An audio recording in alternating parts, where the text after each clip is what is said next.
नमस्कार दोस्तों, मैं हूं परविंदर सैनी। दोस्तों, आज हमारे साथ बेहद ही खास मेहमान मौजूद हैं। हमारे साथ आज वो शख्सियत है जिन्होंने ताऊ देवीलाल के साथ काम किया, जिन्होंने ओम प्रकाश चौटाला के साथ काम किया, जिन्होंने कांग्रेस सरकार में भी रहे और वो बीजेपी पार्टी में भी रहे। तो वो काफी लंबे समय से राजनीति कर रहे हैं और उन्होंने हर सरकार को काफी करीब से देखा है। हमारे साथ प्रोफेसर संपत सिंह जी हैं। सर, आपका स्वागत है। धन्यवाद आपका।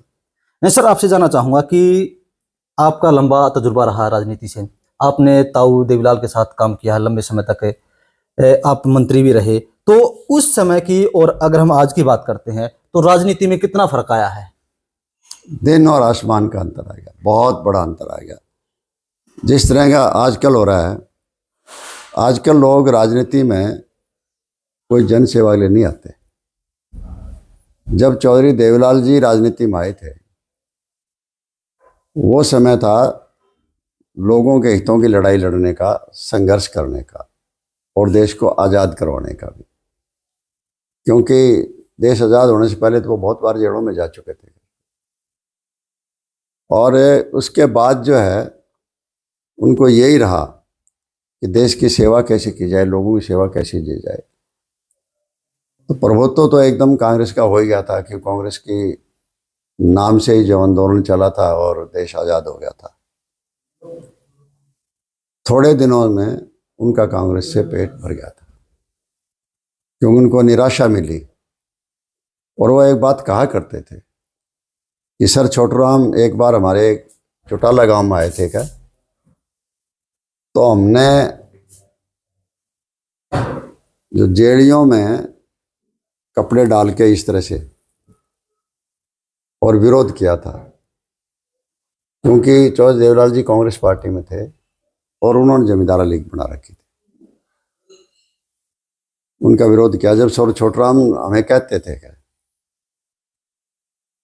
कि भाई ये मेरे बाल धूपते दौड़े नहीं हुए, देश आज़ाद होगा, कांग्रेस पार्टी की सरकार आएगी, लेकिन उसमें तू हम नहीं होंगे, ये समझ लो। मतलब ये बात सर छोटूराम की बातें चौधरी देवीलाल जी बताया करते थे कि हमने विरोध किया था चौटाला गांव में उनके आने का, और उस टाइम जो है ना उन्होंने ये बात कही थी और वही बात भाई का बाद में साबित निकली। क्योंकि जब मुख्यमंत्री बनाने की कोई बात आती थी या कोई पद देने की बात आती थी तो स्वाभाविक है जो आम जमींदारों के घरों से थे, जो संघर्ष करने वाले लोग थे, उनकी पूछ नहीं होती थी। बहुत बड़े बड़े लोगों को टिकटें मिलती थी। कई लोग तो ऐसे थे उनको टिकट मिलती थी जो हवाई जहाज से पर्ची फेंक के जाया करते थे। जैसे मेरे 62 का चुनाव याद है। 1962 में चौधरी देवीलाल जी ने कांग्रेस छोड़ दी थी और फतेहाबाद हल्का होता था, बड़ा हल्का उन दिनों में, काफ़ी हिस्सा सरसा का भी था, फतेहाबाद का भी था, टोहाना वगैरह काफ़ी एरिया बड़ा था, एरिया था। तो कांग्रेस इसलिए छोड़ी थी कि कांग्रेस आम आदमी को टिकट नहीं दे रही थी, तो उन्होंने छोड़ दी। उनको कहा कि आप फतेहाबाद लड़ लो, आपको कांग्रेस ही टिकट दे देंगे, बाकी औरों का नहीं। तो उन्होंने कहा कि नहीं, मेरे सारे साथी लड़ेंगे तो मैं कांग्रेस से लड़ूंगा, वरना मैं नहीं लड़ूंगा। उनको बताया करते थे, कांग्रेस के बड़े बड़े लोग उनको मनाने के लिए आए थे, लेकिन वो नहीं माने। आखिर में उन्होंने फतेहाबाद से फार्म भर दिया अपना आज़ाद उम्मीदवार का, और मनीराम गोदारा को कांग्रेस की टिकट मिल गई थी। बड़े लैंडलॉर्ड थे, बड़े जमींदार थे, और चौधरी देवीलाल को उन दिनों में घोड़े का निशान हुआ करता था। बाकी सब लोगों को उन्होंने सोशलिस्ट पार्टी का निशान दिला दिया था, बड़ का निशान। तो मन्नाम बागड़ी को एमपी का चुनाव लड़ाया था और उनका उस टाइम ये नारा था कि बड़े बड़े जागीरदार हैं, अगर इनको जब तक राजनीति से हटाओगे नहीं ना तो आम आदमी राजनीति में नहीं आ पाएगा। उन दिनों उनके नारे क्या होते थे? खांडा शाही, डाबड़ा शाही, दौलतपुर शाही, गिलना शाही, फलानी शाही, ये ख़त्म करो। बोले ये अपने गांव में एमएलए या मंत्री बन जाए तो 5वीं से स्कूल 6ठी का नहीं होने देते, पढ़ने देते हुए बराबर के बच्चे आ जाएंगे, बराबर बोलने लग जाएंगे। और उस टाइम ये जो नाम थे ना, बड़े बड़े नाम थे, ये सारे आ रहे थे उस टाइम, और सीधे साधे आदमी बने थे। जैसे मैं बताया ना, हवाई जहाज पर्चा घमंडी लाल बंसल होते थे कि ना वो हरियाणा का, ना हमें आज तक पता वो कहाँ का था कहाँ का नहीं। हवाई जहाज से पर्चे फेंक के गया था, पार्लियामेंट का चुनाव लड़ रहा था और मन्ना बागड़ी को चौधरी खड़ा किया तो बागड़ी जी जीते थे। जाखोद से एक बहुत साधारण आदमी था, वो जीता था। लेकिन वो डॉक्टर लोहिया के बड़े तकड़े चेले होते थे कुछ लोग, अनपढ़ भी होते हुए उनकी विधानसभाओं के अगर भाषण अब देखते हैं, हम पढ़ते हैं, बहुत ज्ञान मिलता है कि कितना डॉक्टर लोहिया ने तैयार किए थे। चौधरी कहते यही थे कि संपत्ति या तो गांधी जी ने फौज तैयार करी थी और या डॉक्टर लोहिया ने तैयार करी थी और या बाद में जयप्रकाश नारायण ने फौज तैयार करी देश के लेवल पर जो है। चौधरी साहब, आपकी मुलाकात कब हुई थी पहली देवीलाल के साथ में? मेरी मुलाकात बड़ी सडन हुई है। मैं जब चुनाव चल रहे थे असेंबली के 1977 में, मैं किसी मेरे वकील साथी के साथ कोर्ट में गया हुआ था। तो चौधरी देवलाल जी गाड़ी आगे रुकी वहाँ कोर्ट में, और रुकते ही जो है वो उतरे, देखा तो था ही उनको पहले। नमस्ते की, कहाँ से हो भाई? मुझे, मैं तो भट्टू से हूँ, और ये भी ढांड गांव नज़दीक पड़ता है, वो सेठ था अग्रवाल। दोनों ही भट्टू हल्के में थे। भट्टू हल्का तो था उस टाइम, चौधरी देवलाल जी भट्टू हल्के से चुनाव लड़ लेते। बोले ठीक है भाई, यूँ कह कर कोर्ट में चले गए। हम वहीं खड़े रह गए, 5-7 मिनट बाद वापिस आए। बोले शहर में चलोगे? अब चौधरी देवलाल ऑफर दे, कौन नहीं जाएगा? वही चलेंगे। उनको दिल्ली जाना था उस टाइम। तो पुल पर हम चढ़े ना, तो मैंने वैसे डरते डरते पूछ लिया, मुझे खाने का टाइम हो रहा है, जैसे अभी आपसे पूछा था, तो थार पास है प्रबंध? मुझे प्रबंध तो विषय ही है, लेकिन आपका पता है, हमने कहते हैं सीधे साधे हैं। ठीक है चलोगे। तो मेरा तो क्या था कि ऊपर तो मेरी रिहाइश थी और नीचे मैंने स्कूल कर रखा था साथ ही, वहाँ की कॉलेज में लेक्चरर भी था मैं, साथ में स्कूल भी खोल रखा था। 4 यूँ फ्लैट नुमा मकान सा था, बीच में गैलरी थी। इसलिए मैंने वहाँ बढ़िया घर के आगे गाड़ी रुकवा ली। बोले तेरा घर है? मना जी मेरा नहीं है, ये इसका है। मेरे वाला तो ऊपर जाना पड़ेगा आपको, सीढ़ियाँ बेड़ी थी। बोले ना, ऊपर चढ़ने में दिक्कत होगी। तो वहीं उन्होंने 2 रोटी खाई, विश्राम करा 10 मिनट, कंघी निकाली बाहर, फेरे अपने। ठीक है, मैं तो चंगा भाई दिल्ली चलता हूँ। चंगा शब्द बहुत यूज करते थे वो। लेकिन तुम यूँ करना, जून की कोई 23-24 तारीख थी कि भट्टू जलसा है, उसमें आना है भाई प्रोफेसर, वो जरूर आ जाएंगे। वहाँ पहुँच गए तो मैं भी एक साइड में बैठा था वहाँ। वो जो उस टाइम के वर्कर वगैरह थे वो स्टेज होल्ड कर रहे थे। तो कहने लगे रे भाई, तारे गाँव का एक प्रोफेसर है, नाम तो क्या याद रहना था उनका? बोले हाँ जी वो बैठा जी का। आ भाई इधर आ, तू ही बोल का। तो कॉलेज में पढ़ाई करते बोलने में तो कोई दिक्कत थी नहीं, चलो। लेकिन ये था, अब इतनी बड़ी शख्सियत के सामने बोल रहे हैं, 2-4-5 मिनट बोल दिया जैसा भी था। फिर बोला कल से मेरे प्रोग्राम शुरू हुए, गाँव होंगे, मेरे साथ रहना है। साथ ले गए सारे गाँव में, 5-10 गाँव के बाद आगे कर दिया। बोले आगे जाके पहले तुम तैयार करो, लोगों को बोलो, और मैं पीछे पीछे आ रहा हूँ। उन्होंने कोई हरीडली एकदम 30-35 गाँव का प्रोग्राम बना रखा था एक दिन का, क्योंकि उनको तो सारा हरियाणा में जाना था। तो चलो जैसा तैसा था, चुनाव हो लिया, जीत गए। और जब कोठी में पहुंच गए तो मैं गया था उनको मुबारकबाद देने के लिए। मैंने कहा जी बहुत बहुत मुबारक हो चौधरी साहब। जवाब ही नहीं दिया। वो 7 PA का कमरा था CM हाउस में है, बस तो यहाँ बैठ। मैं बैठ गया, बिना बात करे 10 मिनट के बाद मेरे पास चिट्ठी आ गई। बोले संपत सिंह को चीफ मिनिस्टर का पॉलिटिकल सेक्रेटरी अपॉइंट किया जाता है।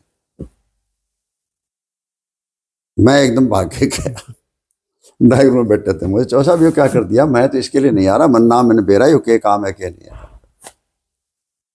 मत पढ़ाने वाला आदमी मेरा क्या। रापी सिंह की जगह तरुण सिंह मान उन दिनों MLA थे, वहाँ थे। लोग कहने लगे कोई बात नहीं भाई साहब का, मेरे को यहाँ फ्लैट मिल गया है क्या, अलॉट हो गया MLA को। उसमें रह जाइए मन ने तो कभी हफ्ता में एक आधी और मीटिंग में आना है क्या। उसके फ्लैट में रहने लग गए, बाद में तो मिल भी गया था घर, फिर तो गाड़ी घोड़े सारे ही आ गए थे घर। तो इस तरह ये मुलाकात होगी, 2 साल उनके साथ रह लिया। सरकार चली गई 79 में। चुनाव का ऑफर कब मिला आपको? चुनाव का ऑफर 1980 में चौधरी देवलाल बन गए, चीफ मिनिस्टर हटने के बाद में चुनाव आए MP सोनीपत से। MP जब सोनीपत से बन गया तो भट्टू खाली होगी तो मेरी कोई इच्छा नहीं थी। मैं तो एक जैसे आदमी अधिकारी सा काम करता है, इस तरह करता था, उनके साथ इलाके में जरूर आ जाता था, चला जाता था, बस कोई अलग से नहीं गया कभी कहीं। तो चुनाव आज कहने लगा तेरे को चुनाव लड़ना है। मेरे लिए वो भी अचंभा था, सडन एकदम। मैंने कहा जी मैं नहीं, चुनाव तो यहाँ रणजीत घूमता फिरता है तो रणजीत लड़ लेगा चुनाव करके। बोले नहीं, कल लड़ना है, आप पे लड़ लेगा तू एक मोटरसाइकिल ले ले और मोटरसाइकिल पे चलना है, तेरे को डोर टू डोर जाना है बस, और कुछ नहीं करना तेरे को, बाकी पार्टी संभाल लेगी आगे। भाई इलेक्शन था ही, मेरे पास तो मोटरसाइकिल भी कोई नहीं, ना मैं चलाना जानूँ। तो मैंने एक राजेंद्र पहलवान मंगवाया वहाँ से, मेरा दोस्त था, दोस्त भी था, स्टूडेंट टाइप का भी था, लेकिन दोस्त ही मानता हूँ, भाई मानता हूँ उसको। वो अपनी मोटरसाइकिल लेके आ गया, सर्विस लग गया था हालांकि, वो ड्राफ्ट्समैन। बोले क्या परवाह है, जनरल चीफ मिनिस्टर था, बोले मुँह हटा देगा तो ना, बोले हटा देगा। उस मोटरसाइकिल पर चुनाव लड़ा, जब वो चुनाव में गया हार, क्योंकि बूथ कैप्चरिंग बहुत ज़बरदस्त रही थी। ये राहुल गांधी कहते हैं ना वोट चोरी, ये क्या वोट चोरी तो उस टाइम थी। राजस्थान के वोट बना रखे, यहाँ भट्टों पर और पर सब जगह बना रखे, वही वोट राजस्थान के गाँव के आदमपुर में, वही वोट भट्टोल के में। बड़ोपड़ गांव है, विष्णुइयों का भी बड़ा गांव है, GT रोड पड़ता है, फतेहाबाद जाता है। उस गांव में 3000 वोट थे, 3000 पोल, और मुझे 3 आए, तो भी चलो 7000 वोटों से हार गया। उसके बाद फिर मुझे पता लगा राजनीति क्या होती है, फिर करी मेहनत, फिर वो जितने जाली वोट थे ना, राजस्थान की लिस्ट ले आया गंगानगर जाके, और उसके साथ पैरेलल लिस्ट कर दी भी, ये वोट आदमपुर में, यही भट्टू में, तीनों लिस्टें इकट्ठी कर रही हूँ। तो यहाँ रमन मोहन इंग्लिश ट्रिब्यून के उन्हीं दिन उसी साल आए थे, वो बोले भाई साहब आप यूँ करो, ये कर लिया ना आपने, ये लेके आप जाओ दिल्ली इलेक्शन कमीशन दफ्तर में। हमने कौन जान देगा, या नवचौर अखबार निकालता है, श्याम करी सैनी है, वो भी उस टाइम मेरे साथ काम करता था। दोनों भाई हम गए, उड़े 15-20 मिनट बाद बुला लिया। फिर एक इलेक्शन ऑफिसर था कोई बल्ला बल्ला करके, उसको लिस्ट दिखाई, उन्होंने ऑब्जर्वर भेज दिया यहाँ। तो चाहे वीरेंद्र सिंह नारनौद वाले थे, उनके पास गाड़ी थी, तो हम दोनों इकट्ठे जाया करते वहाँ चेकिंग के दौरान।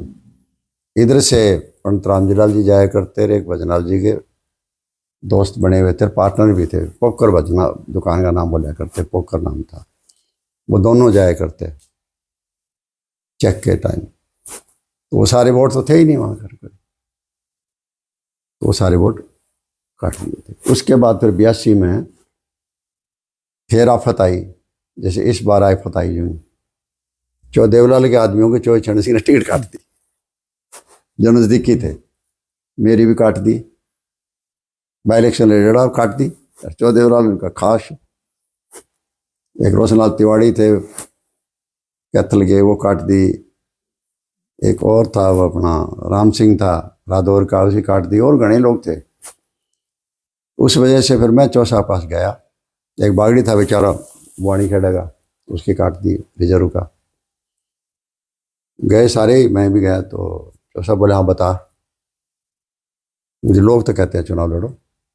मैं यहाँ से बस से अगर हुआ गया था, 2 ही सेंटर होते थे, फिर भट्टू गया था, दोनों जगह लोग बोले चुनाव लड़ना है, क्योंकि 2 पीढ़ियाँ थी मेरे साथ, एक चौधरी देवलाल वाली पीढ़ी, एक मेरी जवान पीढ़ी। चौसा बोले फिर लड़ ले।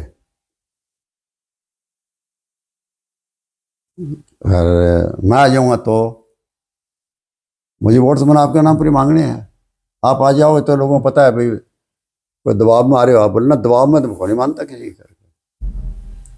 और उसी टाइम चौटाला साहब कह दिया, बोले भाई नाम भरने से पहले तू जाना, एक दिन इसको लेके टूर मारा साथ,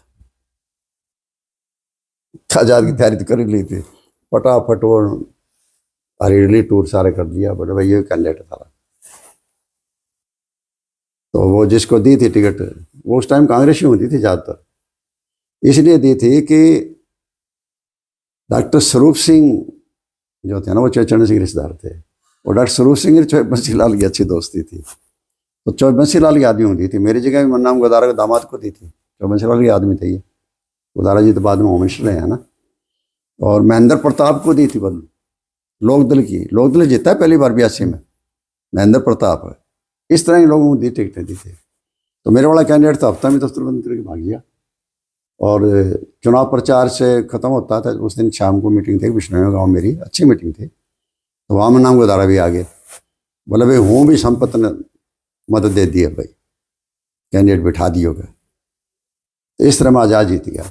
देवराल 31 MLA आए, वरना सरकार आती 9 हम आज़ाद आ गए, सारे हम 9 देवराल के साथ, 6 बीजेपी के आ गए 46 से, 3 वो कर्नल राम सिंह ने अलग पार्टी बना रखी थी कोई, उस पार्टी के आ गए। 49-50 MLA गवर्नर से जाके मिले, गवर्नर ने कह दिया कि सोमवार को आ जाना, आपको और दिला देंगे, एतवार को भजनलाल को सब दिला दिया। सिंगल लार्जेस्ट पार्टी करेंगे, सिंगल लार्जेस्ट। हमारे 31 थे लोकदल के, वरना हम तो आराम से सरकार बनाते हैं अगर टिकटें ना काटती सबकी। तो भजनलाल को सब दिलाते ही 8 दिन से पार्टी टूटी एकदम, लोकदल 31 MLA में से 8 रह गए चौधरीवाल के पास। आज़ाद तो पहले भाजी लिए, एक मैं बचा। भजनलाल मेरे पास बहुत बार आया, कहना संपत तेरे पास है क्या? मैंने कहा कुछ नहीं है मेरे पास, सिर्फ कंस्ट्रक्टेड कोठी है, डिफेंस कॉलोनी थी 500 गज में, ना उसकी लिपाई ओढ़ी, ना उसके फर्श बनेड़े, ना कुछ ओढ़ा। ये ग्रिल तो लाग रही है, उसमें कड़ी बोरी लटका रखी है, कड़ी अखबार लटका रखे है, कड़ी उसे बोल तो पागल हो रहा है, साधन में ना कुछ को नहीं, मैं तो बस में जाऊँ। बोल तुम आ तो सही यहाँ देख तो स्वाद है। मैंने कहा ना जी मैं तो स्वाद देख रखे हैं। बोल तुम पागल है फिर तो, इसका मतलब नशा में तेरे चौधरी देवलाल का मुआम नशा है। बात भी ठीक है, नशा ही था, 32-33 साल की उम्र थी, और कोई इतना ज्ञान थोड़ा ही था। मतलब एक आदमी के साथ, जिस आदमी ने लाया है वो आदमी, ये आज वाला लोभ लालच ये दिमाग में थी नहीं कोई बातें। तो आखिर में मैं 8वां 9 बन गया, हम जाके मैं शामिल होया, उस टाइम शामिल हो सकते थे लोकदल में, आज़ाद हो गए लोकदल में शामिल हुआ। आपको हरियाणा की हिस्ट्री को नहीं शायद और जगह नहीं पाओगे जहाँ सरकार को MLA की जरूरत हो और आज़ाद MLA अपोजिशन में जाए। एक उदाहरण मिला है, कई लोग कहते हैं संपत्ति क्या है, संपत्ति तो कुछ को नहीं भाई, लेकिन यार संपत्ति बनना भी आसान को नहीं, है भी को नहीं, कुछ भी नहीं है मतलब। अच्छा वो हो गया जी। अब ये कह देते हैं ना हमारे पास 10 MLA थे, ये सरकार तोड़ लेती, कोई बात नहीं, जो देवलाल के पास 8 ही बच्चे थे, 9वां मुझे मिलाकर संघर्ष किया और बाद में 85 ले गया है 87 में। तो ये लोग जो अगर ये 10 बने थे ना, ये अगर हिम्मत कर लेते, ये चाहे माँ बेटे 2 ही रह जाते, तो रंग ही न्यारा होता है इनका। चौधरी साहब, आप जो है देवीलाल की कैबिनेट में मंत्री रहे, चौटाला साहब की कैबिनेट में मंत्री रहे, तो दोनों में आपने अंतर क्या देखा? देखो जहाँ तक जो देवलाल की बात है, उनमें इमोशंस बहुत होते थे। वो इमोशन के आगे जो है ना, कोई भी आदमी जैसे हो गई, उनको ये होया करता नहीं भाई तेरे से शायद ये नाराज हो गए चला गया, जैसे बड़े नेता लोग हुआ करते थे, तो सीधे उसके घर चले जाया करते। एक तो ये था, जैसे मैं बता रहा हूँ, एक बार पंडित भगत दयाल जी को 87 के चुनाव से पहले लोकदल में ले आए और उनके 12 आदमियों को टिकट दे दी। पंडित ओम प्रकाश भारद्वाज हसनगढ़ से दी थी टिकट, आपका हसनगढ़ से, और वासुदेव शर्मा को दी थी। ये इस टाइम दामाद लगते हैं, और वो PA थे उनके पंडित जी के। और भी राजवंश यात्री था, एक शर्मा युधिष्ठिर का था, बल्लभगढ़ का, काफ़ी जैसे थे 12। और पंडित जी एन बिल्कुल, जब तक तारीख तो पड़ी थी नॉमिनेशन करने की, पंडित चले गए पाछे कांग्रेस में। अब यहाँ इम्तहान होता है आदमी का। लोगों ने कहा जी कैंडिडेट बदलो, पंडित जी वाले तो चले गए, बोला ना, ये गुब्बारा है, बड़ी मुश्किल से बना है, एक पिन भी लाग गई ना, हवा निकलेगी, सारे मारे जाओगे। इनका क्या कसूर है? इनका नाम आ लिया, सारे आ लिया, एक तो सारी बरादरी को खोलोगे, सब राज कर लोगे। पंडित जी गए, कोई बात कौन चले गए, तो सबको एक कोई वापिस नहीं करा कैंडिडेट को। और फिर आखिर तक देखो किस तरह का आदमी था, राजनीति खेल बनता, समझदारी कितनी। हफ्ता रह गया, आज मेधावी कीर्ति आ गई, बाबूजी की जनाऊंगी पोती। बोले दादाजी मदद करो मेरी। उसने फॉर्म भर दिया जजर से, रिजर्व हल्के से। बोले बेटे मैंने तो मेरा खड़ा कर रखा है कैंडिडेट है, मैं जा गया है, मीटिंग भी कराया उसके लिए। तो थोड़ी देर बाद वो जाने के बाद फिर उनके दिमाग में आई इसका फायदा उठाया जाए। उसको बुला लिया, बोले बेटे कल मैं आऊंगा जजर, तुम वहीं मिलना। लोगों को इतला दे दी, जो देवलाल को नाम था उस टाइम तो तगड़ा। सारे लोग इकट्ठे हो गए, बोले भाई तुम कहो तो ये बाबूजी की पोती है, इसको लड़ा दूं चुनाव, अपना कैंडिडेट बिठा दें। लोगों ने नारे लाने थे, ठीक है देवलाल जिंदाबाद, देवलाल जिंदाबाद। उनकी सोच ये थी कि बाई चांस कभी हरिजन के वोटों से गड़बड़ ना रह जाए, कोई रिस्क नहीं लेना चाहते थे। हफ्ता पहले उसको चुनाव लड़ने की इजाजत दे दी और अपना बिठाया दिया। ऐसा कोई आदमी हो सकता है क्या? इतनी उनमें इमोशंस थी।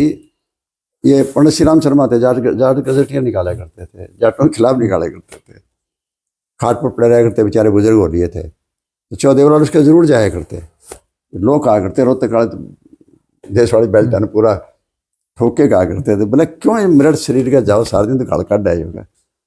बोले तुम आज क्या देखते हो, देश की आज़ादी में बहुत बड़ी हिस्सेदारी थी इसकी, क्यों नहीं जाऊं इसके। यहाँ एक दादा गणेशी लाल होया करते, चौटाला साहब भी मना करा करते उसके लिए। तो बोले डैन पड़ा इसके पास जाओ, हम बोले कौन रुकन जाओगे तो घर पे, वो संपत्ति तो समझा नहीं इसका मना। अच्छा चौटाला साहब ये था कि वो जो लकीर खींचती तो खींचती, इसमें कोई दो राय नहीं। और उस चीज़ का बेनिफिट भी हुआ। देखो जैसे प्रशासन जो उन्होंने चलाया ना, ऐसा कोई नहीं चला सकता।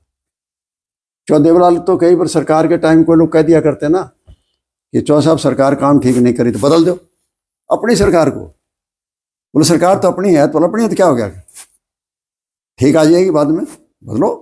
मतलब इस तरह का आदमी था।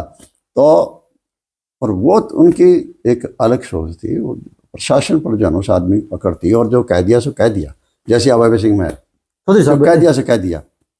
और प्रशासन की पकड़ की वजह से आज चाहे आप विरोधी से पूछोगे ना, तो अभी ऐसा प्रशासक नहीं मिलेगा, और तुम्हें मिल जाएगा लेकिन प्रशासक ऐसा नहीं मिलेगा।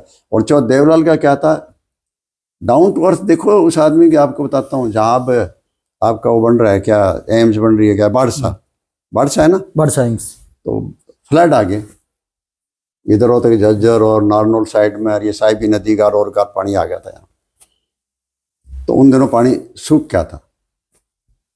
एक तो रिंग बांध बनाने लगे गांव के बाहर करके, गांव ना डूबे, खुद लगे तासरा उठा के। और रात को बाड़सा गांव में रुके ना, जब एसपी नकई होता था और डीसी एक तरसेम लाल था, दोनों सलूट मार गए, सर सुबह मिलते हैं, रोहतक जा रहे थे। कहाँ जाओगे रोहतक, गाड़ी पानी चलती है तेल चलती है, सर यहीं रुकेंगे। समझ गया चीज। बोले यार रुको और देखो लोग सुबह कहाँ जाते हैं फिरने के लिए। बाद में वो बोतलें आई, उससे बोतलों से पहले वो पिप्पे आए थे डब्बे से, ये ग्रीस वाले 1 किलो 2 किलो के आए करते डब्बे, उन्हें पानी डाल के बाहर फिरने जाया करते थे।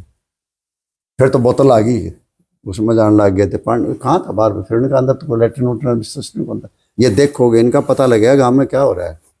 और वहीं देख के कहता हूँ, तो मैं साथ ही था उस टाइम, पोलिटिकल सेक्रेटरी था। तो उस टाइम की बात है ये 78 की। कहने लगे संपत्ति इनकी ज़मीनें नहीं पाई जाएंगी, लोगों की ज़मीन इतनी करड़ी होगी, सख्त होगी बाढ़ की वजह से, बैल नहीं चलेंगे। फिर अस्कोट और आयसर वालों कंपनियों मालिकों को बुलाया, बोल तेल मेरी सरकार देगी और ट्रैक्टर थारे होंगे भाई, बोल दे देंगे सर। सारी जमीनों बांध करवाई। आज है कि कोई ऐसा आदमी, कोई इतनी सोचने वाला कोई आदमी किसी की। चौधरी साहब, अगर हम आज की बात करते हैं तो आज एक एमएलए बनने के लिए करोड़ों रुपए खर्च करते हैं। तो उस समय ओहो, ये तो बस पूछो ना आजकल। उस समय ये कितना खर्चा बदलाव होता था? जबरदस्त। अब उस राजनीति, समय खर्चा कितना होता अब क्या था? हो रहा है कि अब कॉमर्शलाइज हो रहा है। मेरा तो जीवन में कभी 2009 के चुनाव से पहले एक नया पैसा नहीं लगा।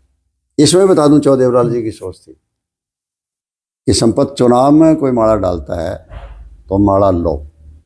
नंबर एक तो है कि बिना पैसे चुनाव नहीं लड़ सकते। हमारे जैसे लोग तो लड़ नहीं सकते, चौधरी साहब भी नहीं लड़ सकते थे। उन दिनों गाड़ी भी चौधरी देवलाल के पास अकेले के पास थी, वो भी जब खराब पुरानी हो जाया करती, लोग रैली करके लोग भेंट कर दिया करते थे, पैसा नहीं लेते थे कभी, वो गाड़ी भेंट कर दिया करते लोग। और बाकी घर में गाड़ी थी नहीं, एक जीप आया करती थी, वो कम ही चलाया करते थे, क्योंकि इस मामले में चौटाला साहब थोड़े कंजूस भी थे। बसों में चलाया करते वो, जब चौटाला साहब बसों में चलते, हमारी क्या औकात थी, हमारे पास कुछ था ही नहीं, हम भी बसों में जाया करते, सारे बसों में फिरा करते थे वो टाइम। तो उस टाइम चुनाव लड़ना बहुत आसान था। हाँ, मेहनत तो चाहिए थी, वो मेहनत याद ही नहीं थी। मेहनत थे ही हम लोग, सारे सारे जमींदार परिवारों से आए थे सारे के सारे। और अब तो पैसे का इतना, और फिर वो कहा करते हैं हाँ ठीक है माड़ा लो, लेकिन एक सीख ले लो, आज चुनाव खत्म हो गया, कल आप एमएलए बन गए, मंत्री बन गए, जो कुछ बन गए, और आप धन्यवाद दौरा करते हो, उसमें अगर आप कोई माड़ा लोगे तो वो रिश्वत होगी। क्योंकि तेरे वर्कर तो थक लेंगे चुनाव में खर्च करके भी, अपना हाड़ तोड़ लेके भी, खाना दूसरों को आके भी, और भी मारे जाएंगे। और उस टाइम कोई पैसे वाला तेरा आगे माड़ा डालेगा, उसने वोट भी नहीं दिए पाएंगे, वो तेरे को खरीद रहा है पैसे देके, और तेरा वर्कर हो जाएगा निराश उस टाइम कि देख साला हमारे खिलाफ भी था, दो पैसा बदौलत जो ना एमएलए ने खरीद लिया। मैं तो उसकी नीति पर चला जी, उस आदमी के। एक बार हमारा इकट्ठा चुनाव हो गया था फतेहाबाद, मैं बाई इलेक्शन लड़ रहा था, जीता था 98 में।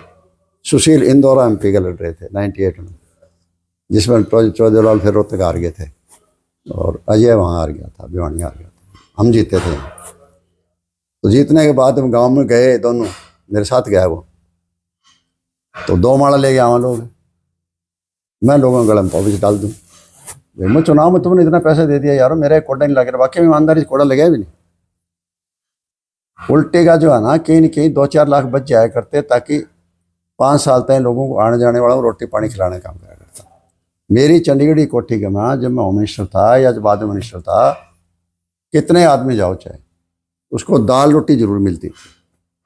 चलो भजनाल की तरह से खांड बुरा तो नहीं मिलता था, लेकिन दाल रोटी मिल जाया करती।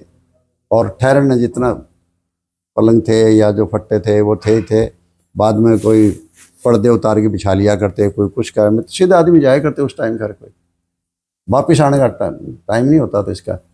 इस तरह की राजनीति में हम लोग संघर्ष करके आए हैं। और अब तो सोच नहीं सकते, जगह जगह कोई कॉलोनियाँ काट रही है, कोई फैक्ट्री चला रहा है, और यही कारण है कि सत्र गिर रहा है। सत्र इसलिए गिर रहा है कि उनके पास टाइम नहीं लोगों को सेवा करने का, वो नक्शे लिए बैठे रहते हैं, इस यहाँ काटूँ मैं कॉलोनी, या वहाँ काटूँ कॉलोनी, ये बिजनेस करूँ वो बिजनेस करूँ, इसमें खाऊँ उसमें खाऊँ उसमें पीऊँ, मतलब इतना बुरा हाल हमने कभी देखा नहीं। इसलिए डर भी लगता है कि आगे की राजनीति चलेगी कैसे। चौधरी साहब, एक जिस तरीके से जो महम में कांड हुआ था, तो इनेलो वाले तो ये कहते हैं कि ये अभय कि ये सारा काम कांग्रेस का था, लेकिन कांग्रेस वाले कहते हैं कि ये सारा काम इनेलो पार्टी का था। तो सच्चाई क्या थी वो?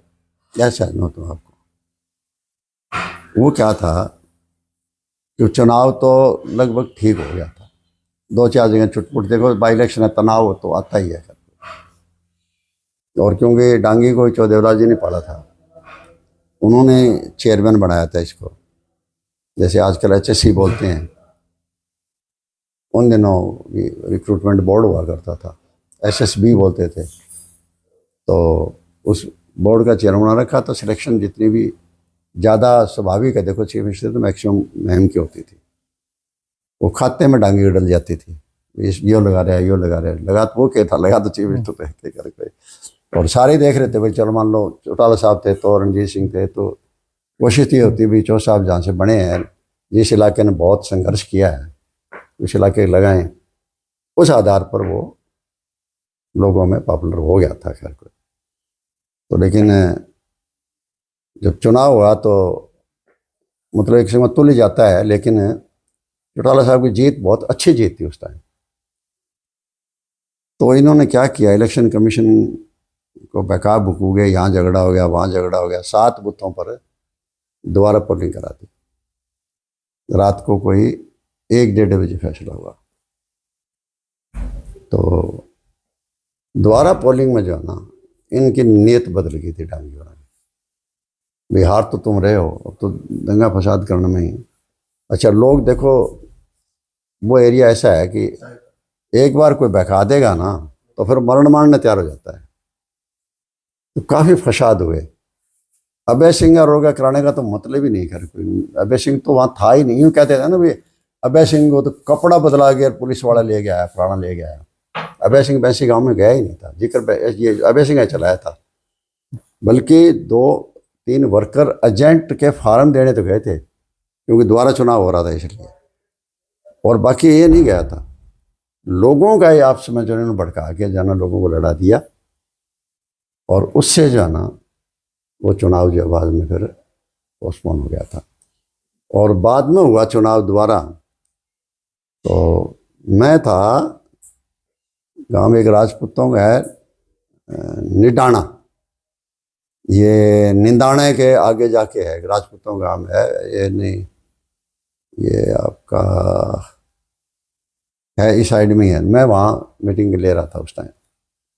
मुझे किसी ने आगे बताया कि हमारा पुराना साथी उस टाइम अमीर सिंह था। अमीर सिंह जब बोलता था ना, आंख मिच के सुनो ना तो ये देखो जान चौटाला साहब भी बोल रहे हैं, ऐसी नकल उतारा करता उसके उनकी। उसका बेचारे का मर्डर हो गया। हालांकि उस बात का अभी ये कहते हैं अभी इन्होंने चौटाला ने मरवा दिया, तो भाई इतने साल सरकार रह गई आपकी, 10 साल। चलो चौटाला तो नहीं निकाल पाया, खोज नहीं लग गया, आपको तो खोज मिल जाना चाहिए था। कई बार कई मर्डर अनट्रेस चले जाते हैं। अब वो क्या हुआ है, क्या नहीं हुआ है, किसने करा है, क्या नहीं करा, अभी तक वो मिस्ट्री है। ना तो ये पता लगा पाए, मैं भी कहता हूँ भाई अभी नहीं लगा पाए, CBI को दिया और दिए, कोई नहीं पता लग पाया। उसकी वजह से वो इलेक्शन फिर टल गया। और उधर से दड़बा चौथ साहब ने फार्म दड़बा भी भर दिया था विद्या से इस्तीफा दिलवा के। वहाँ फिर 60-65 हज़ार वोटों से जीत गए थे, MLA बन के आए थे। तो इसमें चौटाला साहब की कोई इसमें कोई भूमिका, या कोई अभय सिंह की कोई इनकी भूमिका, वो क्यों चाहेंगे जीते जिताए चुनाव को, मतलब यूँ हराना चाहेंगे। लॉ एंड ऑर्डर कौन ख़त्म करना चाहता है। अच्छा, मैं तो होम मिनिस्टर था, अब मेरा भी कह दिया करते थे कई बटांगी बीच में, बोले संपत सिंह तो जो वहाँ ना वहीं थाना था, वहीं वो रेस्ट हाउस बना रखा था छोड़ एक कमरे का। बोले पुलिस जब वहाँ कुटन लगी तो क्या ये उसके खाट के नीचे बढ़ गए थे करके। तो भाई खाट के नीचे, हम खाट के नीचे, कोई बात थोड़ी थी कि इतना हमने पता नहीं रहेगा भाई कोई क्या दंगा फसाद होने लग रहा है, कोई होने लग रहा है, तो मैं वहाँ क्यों रहूँगा, उस कमरे में जारोड़ा मचाएगा उसमें, मेरा क्या काम। ये तो कहने के लिए बातें हैं कर। तो जब क्या दंगे का रोल था इसमें, पूरे दंगे फसाद में? भाई दांगियों के साथ का कोई इनको रची हुई तो नहीं का मामला था, कोई रचा हुआ तो इन्होंने था। अदरवाइज तो चुनाव का उनको मतलब ही नहीं था, कोई दोबारा गिनती का नहीं मतलब था, दोबारा काउंटिंग नहीं हुआ, अपने दोबारा पोलिंग का कोई मतलब नहीं था। और उन 7 बूथों से कुछ होना भी नहीं था। अगर वहाँ वो 7 बूथों में तकरीबन कई जगह तो हम एजेंट ही नहीं बना पाए थे, फॉर्म दिए नहीं थे, क्योंकि हमें पता था अभी जीतते हैं कोई बात नहीं, यहाँ कुछ गड़बड़ कर लेंगे। वैसे तो गाँव के लोग आपस में करने नहीं थे, गड़बड़ को करने नहीं थे गाँव में। अब मैम जैसे इलाके में कोई गड़बड़ हो सकती है क्या, कोई चाहे सरकार हो चाहे किसी को गड़बड़ तो हो ही नहीं सकती, कोई सोच ही नहीं सकता। ये तो एक बदनाम करने के लिए चार्ज लगाए गए थे। चौटाला साहब को बजाय ज़्यादा तो इसको अभय सिंह को भी वो बना दिया था, विलन बना दिया था। ये था क्या, कपड़े बदला के इसको निकाला गया वहाँ से, और फलाना करा टिकटा करा। भीड़ जान देगी, अगर अभय सिंह होगा तो भीड़ जान देगी क्या वहाँ से। ये तो बेकार की बातें करते हैं। खैर आपने इनेलो पार्टी क्यों छोड़ी?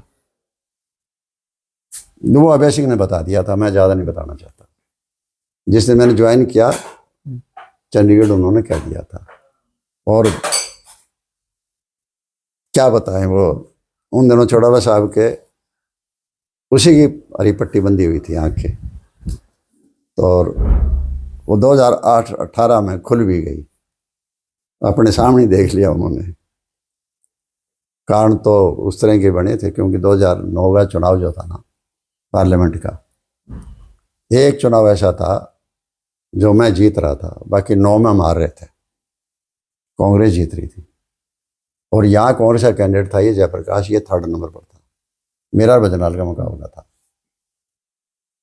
उस टाइम 100% तो भजनलाल हारता और मैं चुनाव जीतता, पार्टी आसमान में जाती। अब ये भिवानी चुनाव लड़ रहा था, तो सारे मेरे आदमी जितने भी थे ना, सारे भिवानी बुला लिए। मैं कहा करता चौटाला साहब को, वो चौसा मेरा चुनाव खराब हो रहा है, और वहाँ प्रचार ये चला है कि बाहर के लोग आ रहे हैं भिवानी में ज़्यादा, वो लोग भी ज़्यादा कोई पसंद नहीं करते, काफ़ी वोटों से वो हारेगा, मैं जीत रहा हूँ, मेरा चुनाव खराब हो रहा है। उन दिनों तो वो पट्टी वही बन रही, बोला मन तो भाई ज़्यादा चिंता इसी की है, नहीं मेरी भी करो, मैं चिंता था। तो मेरी तो यहाँ हवा बनी हुई थी, अच्छी तकड़ी हवा बन रही थी, क्योंकि ये मोदी वाले किस्सा सुना दी। उस टाइम क्या हुआ था कि मोदी की उस टाइम मेरे टेलीफोन पर बात हो जाया करती थी, सीएम बन गया था गुजरात का। हाँ गुजरात का, लेकिन उस टाइम नाम बहुत हो गया था इसका, इसके नाम पर गैदरिंग बहुत आती थी। चौटाला साहब की हमारी बात हुई, बोला चलो इसको बुला लेते हैं, तो मैंने बात करी, वो कल हमारी पार्टी में दफ्तर लेटर भिजवा दो, चौटाला साहब को कह दो। तो चौटाला साहब ने लेटर भेज दिया, भिवानी का हिसार का बन के आ गया प्रोग्राम। अब पता नहीं क्या हुआ, उस दिन मोदी जी आ गए, ज़बरदस्त हाजिरी थी, रिकॉर्ड तोड़ हाजिरी थी, और उधर से अब चौटाला साहब या परिवार का कोई सदस्य नहीं आया, कोई सदस्य नहीं आया। तो प्रोग्राम खत्म होते ही मैंने कहा भिवानी जा रहे हो क्या? बोला ना, मैं दिल्ली जा रहा हूँ। एक वो गलतफहमी भी होगी। चौसा साहब खंड के बोले तैं तो कुछ गड़बड़ कौन कर दी? मैं चौसा साहब मैं क्या, वही बात है, उसने कह दिया होगा कि संपादन मैंने कहा था आप बराबर के चीफ मिनिस्टर, आपकी बात है, मेरी क्यों औकात है कोई करके उसके साथ करके। अगला कह गया, मुझे ये लगता है कि आप कोई लेने नहीं आया यहाँ, इसलिए शायद वो नहीं आ रहा। तो इतना बड़ा लीडर हो गया, मुझे मैं क्या बता सकता हूँ, मैं तो कुछ कह नहीं सकता, बड़ों मामला है उस टाइम। तो उससे भी कुछ ये चीज़ें खटास आई थी, लेकिन वो खटास पैदा करने वाला तो असलियत तो बाहर निकली ना बाद में, बात सारी की सारी मुझे तो पता था।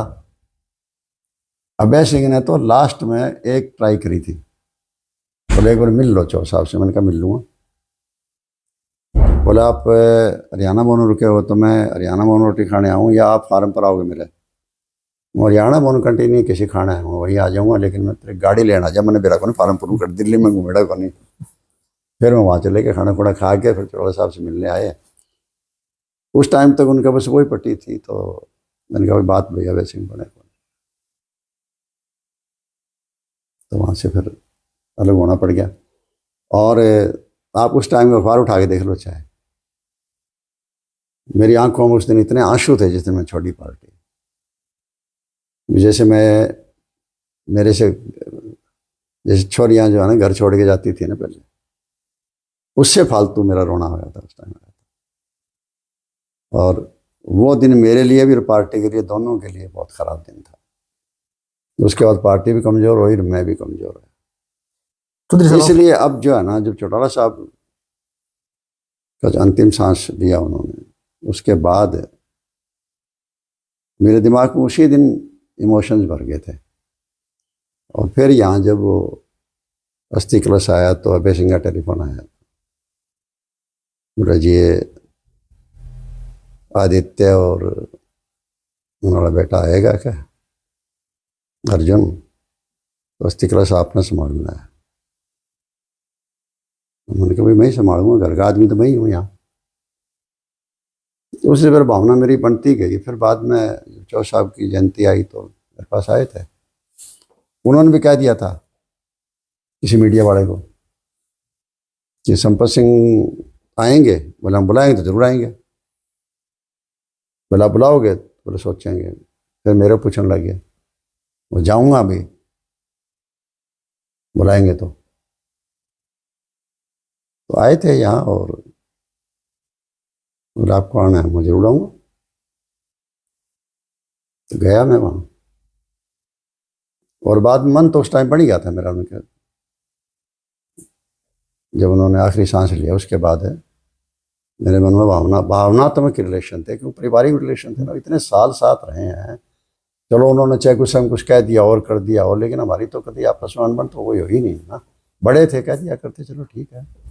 बड़े चौसा भी पता नहीं क्या क्या कह दिया करते, कई बार धमका दिया करते, फिर बाद में क्या करते, तो अकेले में बताता मेरे को, इतना दिया बीच में क्यों बताइए। तो वो हमारे खट्टे मिट्ठे चलते रहते थे, एक परिवार के सदस्य के रूप में चलते थे, तो इसलिए वापस आना। आपके भूपेंद्र हुड्डा के काम भी साथ भी काम किया, तो उनके साथ आपके बड़े अच्छे संबंध बताए जा रहे थे, तो फिर कैसा रहा उनके साथ आपका? देखो मेरे संबंध तो थे, लेकिन उसके संबंध अंदरूनी तौर पर नहीं थे, बाहरी तौर पर थे। देखो जब मैंने नाराज होके मुझे टिकट नहीं मिली तो मैंने पार्टी छोड़ दी थी, कांग्रेस। उसके बाद दोनों ने इतनी कस्में खाई, बहू बेटा ने, मुझे ले जाने के लिए गौरव को, क्योंकि गौरव और दीपेंद्र अजमेर में मेयो में इकट्ठे पढ़ते थे। क्लास का डिफरेंस था, वो सीनियर था, ये जूनियर था, लेकिन वहीं मेयो में अजमेर हॉस्टल में भी रहते थे। छोटे वाला बेटा मेरा वो भी था, बड़े और गौरव भी था। इसकी इनकी अच्छी बनती थी आपस में।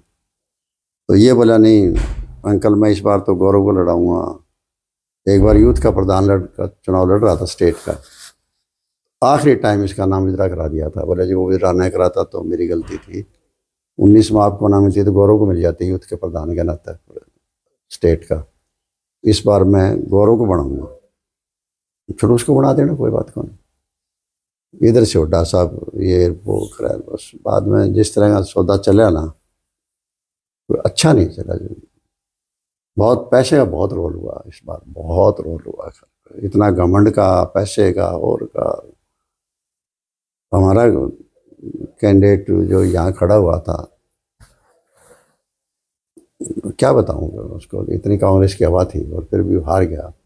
इसी तरह और जगह होगी। अब देखो कहते थे कि भाई कांग्रेस के जाट सारे आ गए, तो सोनीपत में एक सीट को कराई, बिहानी में एक कैसे आई 6 में से, जींद में 5 में से 1 कैसे आई, जाट थे। तो हिसार में 7 में से 3 कैसे आई। पार्लियामेंट के चुनाव में गड़बड़ कर दी थी इन्होंने। पार्लियामेंट चुनाव में अगर श्रुति को चुनाव लड़ाते 100% जीतती, उस टाइम इन्होंने एक तलवार से 2 शिकार करे थे। इधर रावधान सिंह को टिकट दे के, उधर से कैप्टन अजय ने पत्ता काट दिया, भाई एक अहिर को देंगे, तो यहाँ दे दी, तो वहाँ राज बब्बर को लिया है। यहाँ श्रुति होती, वहाँ कैप्टन अजय सिंह होता, और फरीदाबाद अगर कर्ण दलाल होता, हालांकि उनका रिश्तेदार है लेकिन सच्चाई है।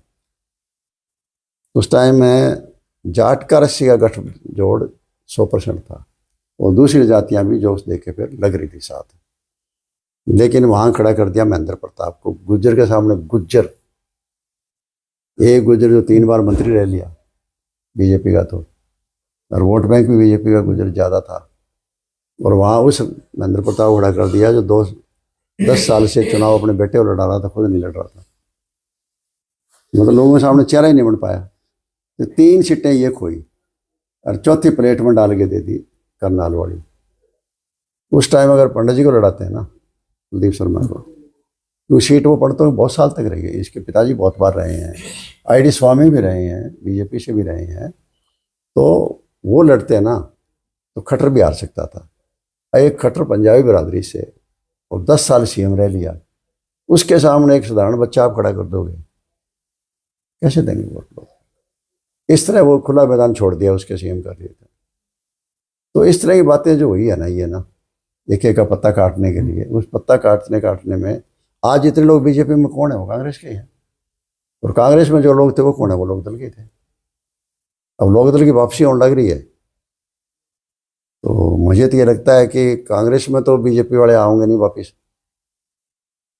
अब कांग्रेस की पोजीशन जो है ना, वो जो पहले लोकदल की पोजीशन हुई थी, वो कांग्रेस की पोजीशन होने वाली है।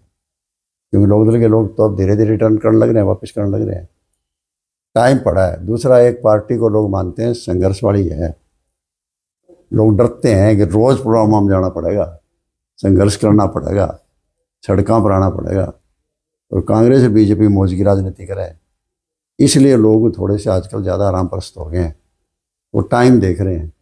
जो टाइम निकलता जाएगा ना, नज़दीक आता जाएगा, तो हवा और भी बनेगी और बात बनेगी। और फिर अभय सिंह की एक दो चीज़ तो है ना जो उसकी, एक तो उसकी सच्चाई और एक उसका वचन, ये दो चीज़ों की बहुत बड़ी अहमियत है। दोनों चीज़ आजकल गायब है। ये चीज़ उसमें है, अपने वर्कर के लिए कोई कुर्बानी देने के लिए तैयार रहता है, ये चौटाला साहब रहते थे। ये गुण इसमें भी है। मौजूदा सरकार का कार्यकाल आप कैसे देखते हैं? बहुत बुरा हो रहा है, बहुत बुरा हो रहा है, हर चीज़ हो जाए। सबसे ज़्यादा तो देखो एम्प्लॉयमेंट देने वाला, देश की सुरक्षा का प्रबंध करने वाला किसान है। किसान की जो दुर्गति अब हो रही है इन 10 सालों में, और यही कारण है कि किसान उन्होंने इतना बड़े आंदोलन किए, 13-13 महीने दिल्ली बैठे रहे, भूखे प्यासे, सब कुछ भी नहीं करना वहाँ, और आंदोलन किया। इतनी तकड़ी हवा बनाई बीजेपी को हराने के लिए, और उसमें विकल्प कांग्रेस दिख रहा था। एक तो वो ठगा महसूस हुआ, अभी हमारे साथ कांग्रेस ने धोखा किया है। दूसरा, खाद के टाइम खाद नहीं मिलती, बीज के टाइम बीज नहीं मिलते, बीज भी नकली मिलते हैं। इस एरिया में नरमा कपास पैदा होया करता हो, बिल्कुल होना ही बंद हो गया, बीमारियां लगने लगी। एक फसल तो बिल्कुल जो है ना ये चली जाती है सारी की सारी जो है ना। तो अब पीछे पानी में डूबे क्या हालात हुए। रोहतक तो कहते हैं वो जो इन्होंने पाइप पंप भेजे थे ना, इंजन वगैरह, उनका किराया भी पंचायतों से मांग रहे हैं। किराया दिया लोगों ने, सरकार ने, कि पंचायत किराया दे। प्राइवेट थे हमारे, किराए पर लिए हुए थे। तो मतलब किसान के इतने आंदोलन किए हैं किसान ने, लेकिन किसान को मिला कुछ नहीं बेचारे को। मंडी बेचने जाए तो नहीं मिले कुछ, कभी किसी नाम पर काट दे, कभी किसी के नाम पर काट दें। खराबा हो, खराबे में ये पोर्टल वगैरह आ रही है, ऑनलाइन कर दिया, पटवारी कोई रिपोर्ट दे रहा है, सैटेलाइट की कोई रिपोर्ट आ रही है। इस तरह कर करके जो है ना कुछ नहीं मिल रहा, एकदम किसान जो है ना बर्बाद ही हो रहा है करके। दूसरी तरफ जैसे है एम्प्लॉयमेंट है, आज हरियाणा प्रदेश में 2.5 लाख सरकारी नौकरियां खाली पड़ी है, लेकिन पैसा बाई हाथ की जगह लगा खर्च करके ये फ्री बीज शुरू कराया है ना शुरू, या चीज़ फ्री, या चीज़ फ्री, ये पैसे वो पैसे। इससे मतलब जो है ना एकदम विकास सारा का सारा रुक गया, रोजगार भी रुक गया। अब ये मैं जैसे बता रहा हूँ आपको कि सबसे ज़्यादा तो एजुकेशन और हेल्थ दो चीज़ हैं, ये सब ज़्यादा ज़रूरी होती है। और तीसरा किसान को संभालना, और चौथा लॉ एंड ऑर्डर। ये 4 चीज़ संभल जाती है ना तो सारी चीज़ संभल जाती है। लेकिन ना तो किसान को संभाल पाए, किसान के साथ बहुत बड़ा मतलब धोखा हो रहा है, लुटा जा रहा है किसान आज के दिन। रोज़ अब भी आंदोलन करता है, छोटी छोटी बात के लिए करना पड़ता है मजबूरी में, कोई चीज़ मिलती ही नहीं है उसको फिर कोई। अब ये देखो मान सम्मान के लिए की थी 14 देवलाल जी ने पेंशन, और कहते थे कि भाई अगर डीसी बन जाए बेटा तो बाप तो बेटे से पीछे नहीं मांगेगा। लड़की आ गई, उसको 150 रुपये देने हैं, तो कहाँ से देगा वो। तब उन्होंने पेंशन इस 87 में जारी करी थी, सम्मान पेंशन, सम्मान भत्ता। हाँ सम्मान भत्ता।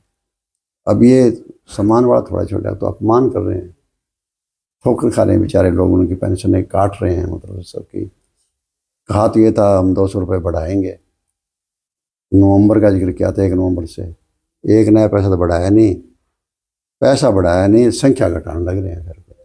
तो दुखी हो रहे हैं घर सारे के सारे, जो बुजुर्ग बेचारे परेशान हुए फिरते हैं, धक्के खाते हैं। मतलब हमारी औरतें भी, तो बुजुर्ग आदमी भी, सारे के सारे परेशान दुखी हो रहे हैं।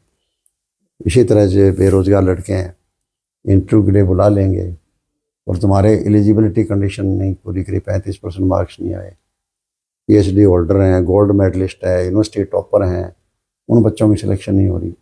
अनेकों नौकरियां निकलती है और आखिर में मान लो 600 नौकरी निकली है तो 20 ही पास हैं। क्या मतलब, क्या एक भरनी नहीं, मेन मकसद ये है भरनी नहीं है। तो बेरोजगार भी बेचारे ठोकर खा रहे हैं। विदेशों में क्या हाल हुआ है, हमारे बच्चों को किस तरह बेड़ियाँ लग के, हथकड़ियाँ लग के वापस भेज रहे हैं, कितना बड़ा अपमान कर रहे हैं। और अब ये समझौता करा है अमेरिका के साथ, इसका तो पता ही नहीं कि क्या है। वो अमेरिकन राष्ट्रपति अनाउंस करता है, कमाल है कल, और वो कहता है कि समझौता हो गया, तेल हिंदुस्तान रशिया से नहीं खरीदेगा।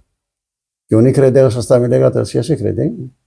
लेकिन ना, अब इसका पता नहीं, जब बाहर आएगा उसमें ज़्यादा पता लगेगा कि फार्मिंग सेक्टर में भी कर लिया, कि अमेरिका का फार्मिंग सेक्टर भी में जो प्रोडक्ट है ना, उत्पादन है, उनको वो इंडिया में बेचेगा माल। उनका तो सब्सिडी इतनी ज़्यादा है, यहाँ तो वो हमारे रेटों से आधे रेट पर आ जाएगा, तो हमारा तो किसान ही मर जाएगा उस टाइम। तो इसका तो लुट जाएगा। आज दूध में सबसे ज़्यादा हमारा एक्सपोर्ट होता है, घी हमारा सबसे ज़्यादा एक्सपोर्ट होता है, इसी तरीके से हमारा चावल एक्सपोर्ट हो रहा है, और चीज़ें एक्सपोर्ट हो रही है, मीट, मांस, मछलियाँ, ये हो रही है। तो मारे जाएंगे, बिल्कुल देश का दिवालिया निकाल देंगे घर को। इस तरीके से मतलब कोई वर्ग ऐसा नहीं बचा जो लॉ एंड ऑर्डर है। मैं बता रहा था कि 27,000 पोस्टें तो खाली पड़ी है पुलिस की। लोग पुलिस की नौकरी करना चाहते थे पहले, अब जो रिटायरमेंट के नज़दीक आ रहे हैं ना, वो तो BRS लेने के लिए तैयार बैठे हैं, क्योंकि चौके थे वहाँ थाने बन गए, अपराध नए नए किस्म के आ गए, साइबर अपराध अलग, महिला अपराध अलग, SIT बन गई, 112 नंबर बन गई, पता नहीं क्या क्या चीज़ें बना दी। भर्ती कर नहीं रहे हैं, जानबूझ के नहीं कर रहे कि ताकि युवा भटकते रहें, तुम्हारा क्या फ़र्क पड़ता है। ये तो वो फ्री वाला सिस्टम है, जैसे बिहार में 10,000 रुपये दे दिए, इसी तरह करना चाहते हैं कि हरियाणा को भी जो है ना भूखमंगा बना दें, बस रोज़गार नहीं, भीखमंगा बना दें। तो वो नौजवान बेचारे बच्चे कहाँ जाएंगे, कहाँ है। ये अब आपके सामने देखो, अस्पताल के लिए बेचारा, ये गरीब आदमी कहाँ से पैसे दे देगा इतना। मतलब एक आयुष्मान योजना शुरू करी करके, और उसमें से बाद में कई चीज़ें निकाल दी, पैसे अस्पतालों को मिले नहीं, चलो अस्पताल हेरा फेरी कर रहे थे, तो पकड़ो उनको, उनके खिलाफ केस दर्ज करो, उनको अंदर ठोको, उनको अगर गलती कर रहे हैं तो। वो बजाय उनके लोगों को कह दिया बोले इतने ऑपरेशन तो करेंगे ही नहीं, सरकारी अस्पताल में कराओ। सरकारी अस्पताल में डॉक्टर नहीं है, डॉक्टर ऑपरेशन थिएटर नहीं, ऑपरेशन थिएटर में मशीनें नहीं है, चेकअप की मशीनें नहीं है, चेकअप की मशीनें हैं तो मशीनें ख़राब पड़ी है। इतने वेंटिलेटर लिए थे कोरोना टाइम में, सारे डब्बों में बंद पड़े हैं, कोई काम नहीं आ रहे, क्यों, चलाने वाला नहीं है कोई। तो हालात जो है ना वो बहुत ख़राब है। मतलब चौधरी साहब, आपसे एक आखिरी सवाल करना चाहूँगा कि आप पहले वित्त मंत्री रहे हैं और सरकार इस बात का जिक्र करती रही है कि घाटा है, घाटा है, तो उस समय आप खाते में कितना पैसा छोड़कर गए थे और आज हालात कैसे हैं? देखिए, मैं बताता हूँ, एक डे का खाता अलग होता है, ठीक है, हम प्लस में थे, लेकिन कर्जा हमारे पर भी था उस टाइम है, करीबन 23 या 24,000 करोड़ रुपए का था, और आज 5 लाख क्रॉस कर गया है, 5 लाख करोड़ क्रॉस कर गया है। मतलब ये चिंतनीय स्थिति है। दूसरी बात यह है कि ये जो कर्जा है ना, इसको अमाउंट के रूप में नहीं देखा जाता, इसको ये देखा जाता है कि आपका जो सकल घरेलू उत्पाद है हर चीज़ का, उसके मुकाबले में कर्जा कितना है। तो हमारे टाइम मेरे ख्याल में 16 और 18% के बीच में था, अब 30% हो गया। मतलब ये देखना पड़ता है कि आपके स्टेट के पास आमदनी के साधन कितने हैं, आपके एसेट्स कितने हैं, आपके संपदा कितने हैं आपके पास, और उसके मुकाबले में लोन कितना है, उसके साथ तोला जाता है। उसमें भी ये हर साल बढ़ रहे हैं। और अब कई चीज़ें ऐसी भी है जिनके आंकड़े नहीं आ रहे हैं। जैसे क्या है कि ये कॉरपोरेशन है, बोर्ड है, लोन लेते हैं, उनके अगेंस्ट सरकार सिक्योरिटी देती है अपनी, भाई ये नहीं दे पाएंगे तो पीछे हम देंगे। उनका आकलन तो कर ही नहीं सकते आप। कितनी कॉरपोरेशन बोर्ड बैठेगी, और बैठेगी वो कितनी जुम्मेदारी आप पर आएगी, ये तो आम आदमी समझ नहीं पाता। RBI आंकड़े कुछ दे देती है, ये आंकड़े कुछ दे देते हैं। पिछली बार RBI ने उस टाइम में, पिछले साल के बीच में आया था कोई पार्लियामेंट का जवाब, तो उसमें करीबन 4.25 लाख करोड़ का दिखाया था कर्जा, और ये दिखा रहे थे उस टाइम 3 लाख रुपए का करोड़ का कर्जा दिखा रहे थे। तो ये तो अच्छा, फिर क्या है कि जो ऑनलाइन सिस्टम है ना, इससे पता लग जाता है हर एक को। पिछली बार मुझे पता रहता था, ऑनलाइन मैं देख लेता था कि आज किस किस महकमे में किस किस स्कीम पर कितना खर्चा होता है। मैं अगर देखना चाहूँ तो मेरे पास था, उनकी जो वेबसाइट थी उसे निकालता था। पिछली बार मैंने बजट से एक दिन पहले चंडीगढ़ में बयान दिया था कि 215 स्कीमें ऐसी थी जिस पर करीबन 6,500 करोड़ घोषणा करी थी, और इन 215 पर एक नया पैसा खर्च नहीं किया। उसके बाद वो वेबसाइट ही बंद कर दी। वेबसाइट बंद कर दी मतलब उसमें पासवर्ड डाल दिया। अब खोलते हैं ना, पासवर्ड मांगती है। पासवर्ड तो उनको पता है, तो पता नहीं, पहले नहीं मांगती थी। जिसमें ये भी थे, पीएम श्री स्कूल थे। प्राइमरी स्कूलों के लिए जितना पैसा आया था ना, एक नया पैसा खर्च नहीं हो पाया। इसी तरीके से हाउसिंग फॉर ऑल पीएम की तरफ से, पीएम हाउसिंग, उसमें एक नया पैसा नहीं आया था। जबकि बजट के बाद जब मेरी स्टेटमेंट आ गई, बजट आ लिया, उसके बाद जब पास होने लगा तब चीफ मिनिस्टर अनाउंस करता है कि आज हमने इतने पैसे पीएम हाउसिंग से जारी करे हैं। तो कद तो घर बनेंगे, कद वो पैसा जाएगा, जारी कर दी, लेकिन जरूर थोड़ी है कि पंचायतों के पास पहुंच जाएगा। पंचायतों में फांसी लगा रखी है ना। अब ये थोड़ा ही होता है कि 40% हाजिरी होगी गांव की। गांव की हाजिरी आजकल 5% को नहीं होनी। सरपंच किस लिए बने हैं? वो नहीं होगी तो आप पैसा खर्च नहीं कर सकते। नहीं कर सकते तो मतलब हर जगह बजट को बचाने में रहते हैं, क्यों कर्जवान हो रहे हैं ना, इस वजह से साधन रहे नहीं। जगह जगह इतने कांड हो रहे हैं, स्कैंडल्स होने लग रहे हैं, बुरे हाल हो रहे हैं। चावल जीरी खरीदी में कितना स्कैंडल हुआ, दारू में कितना स्कैंडल हुआ, ये रजिस्ट्रियाँ कर रहे हैं इसमें कितना स्कैंडल हुआ। हर जगह स्कैंडल स्कैंडल, एक थोड़ी है कर कोई। इस तरह कानून व्यवस्था हम देख लो आप चाहे कर, कोई आदमी सुरक्षित नहीं है। बहुत लोग, हजारों लोग फिरौती दे रहे हैं, बोल नहीं रहे, अपनी जान से डरते हुए नहीं बोल रहे, दे रहे हैं फिरौती। ये जो बड़े बड़े केस आगे आते हैं ना, ये थोड़े से आते हैं। ये तो किसकी हिम्मत पड़ती है? इन बदमाशों का टेलीफोन आ जाता है तो अगला बेचारा डरता है, शाम में तेरे को उठा ले जाएंगे, मार देंगे। वो तो डरा ही नहीं, बाहर से फिरौती मांग रहे हैं। देश की हालत थोड़ी हो रही है कोई कर। तो चलिए दोस्तों, तो सुना आपने किस तरीके से चौधरी संपत सिंह ने बताया कि किस तरीके से उन्होंने लंबा संघर्ष किया है राजनीति में, और जो पहले की जो राजनीति थी और जो आज की राजनीति है उसमें दिन रात का अंतर आ चुका है। और पहले के जो राजनेता थे वो किस तरीके से जनता की सेवा किया करते थे और किस तरीके से उनका रहन सहन था। चौधरी साहब, हमसे बातचीत करने के लिए आपका बहुत बहुत धन्यवाद। बहुत बातें तो अब इतनी, वो बहुत लंबी चीज़ें हैं। चौधरी साहब जो सीएम बने ना, तो प्रोडक्ट सेक्टर लगा दिया, तो बोले यूँ करो, खादी बोर्ड की दुकान पर जाओ, चादर तौलिए ये वो सामान लेकर आओ। तो मैं चंडीगढ़ पर लेकर गया ही कौन था, नहीं तो जगदीश था छोटा बेटा इनका, जिसका आदित्य लड़का है। तो जगदीश हम गए दोनों, ले सामान ले बाजार से खरीद के चीफ मिनिस्ट्री कोठी गिर गई। अब चीफ मिनिस्ट्री कोठी में 8-10 करोड़ रुपए जो बढ़ेगा उससे पहले खर्च हो जाते हैं। और चीफ मिनिस्टर आज रह रहा है तो कल न बदल जाएगा, तो वो अगला सामान फेंक देगा, नया ले आओगे। कहाँ जमाना था वो टाइम तो वही है। इसलिए कहानियाँ तो बहुत लंबी है उस आदमी की। किताब हिस्ट्री लिखा जाओ, गणित कितने लिखा जाओ, वो तो वही था, विवाद नहीं था भाई। यार संघर्ष में चौटाला साहब का कोई मुकाबला नहीं था। बंदा कभी 1 मिनट लेट नहीं हुआ, रात को तारीख बदले बिना कभी सोया नहीं। और नाम यूं याद थे जिस तरह से यूं कंप्यूटर में हो। हमारी तो वो याददाश्तें नहीं है, उनकी थी। थे भाई, वो पीढ़ी अलग थी। खैर अब तो जैसे ही धनखड़ बताया कि रजी और जिस किस्म के लोग आ गए